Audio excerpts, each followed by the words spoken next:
How's it going, YouTube world?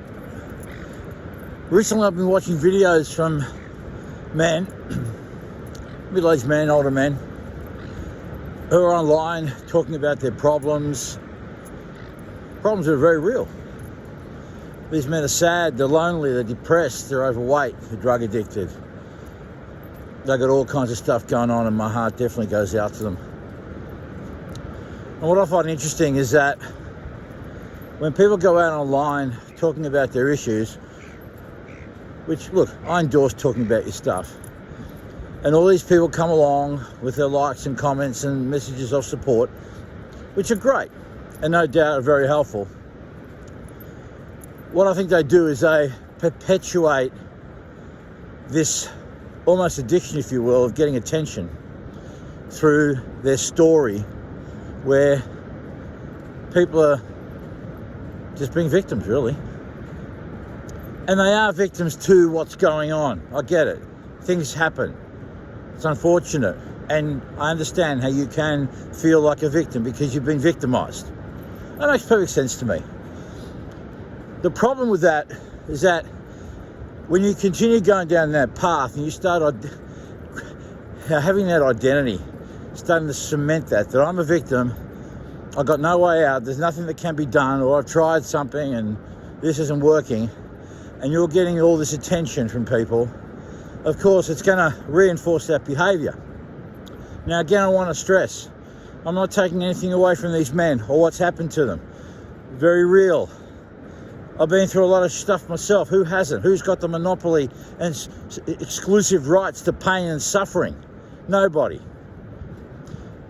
But here's something that helped me to try and begin the U-turn to get my life somewhat on track.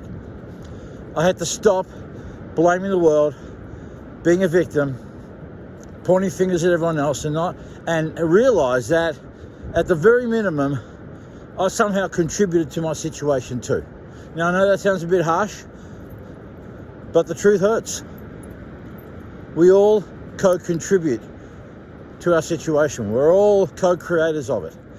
And while it's easy to say, hey, it's my dad's fault, it's society's fault, it's my boss's fault, it's my ex-wife's fault, it's the drugs' fault, it's whoever, insert whoever you want, or whatever you want in there, while there is certain truth to that, at some point, you've got to stop blaming and understand that it's up to you to make the moves to get your life on track. Now, some of you may be completely overwhelmed. I get it.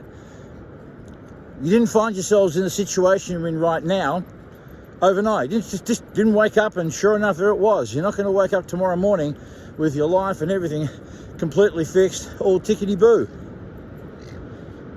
It's going to take some steps. It's going to take work. It's going to be hard. It's unavoidable.